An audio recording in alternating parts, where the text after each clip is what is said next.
मुंबई गोवा महामार्गावर वडखळ नजीक वाहनांच्या लांबच लांब रांगा लागल्यात। रस्त्यावरील खड्ड्यांमुळे कोकणात जाणाऱ्या मार्गावर लांब रांगा लागल्यात।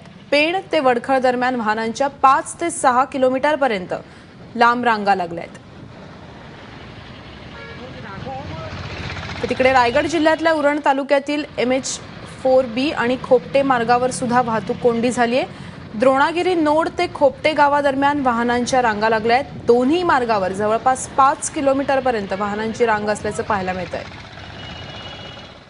आपले प्रतिनिधी आशिष घरत सध्या आपल्यासोबत आहेत। आशिष, या कोंडीमागचं नेमकं कारण काय आहे आणि आता वाहतुकीत काही बदल करण्यात येत आहेत का वाहतूक व्यवस्थेमध्ये? हर्षदा, आज सकाळपासून मुंबई गोवा हायवेवर जे वडखळ ते पेण दरम्यानचं अंतर आहे, या सगळ्या मार्गावरती वाहनांची मोठ्या प्रमाणात रांग लागलेली आहे।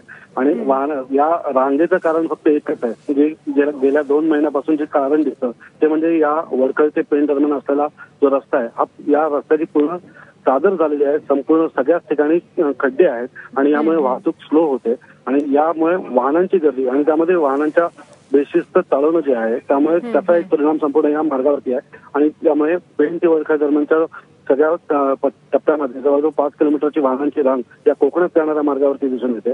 तर दुसऱ्या बाजूला जे उरण परिसरातला NH4B आहे, जो पनवेल आणि JNPT बंदर जे आहे त्याला जोडणारा जो रस्ता आहे, त्या रस्त्यावर सुद्धा वाहनांची रांग दिसते।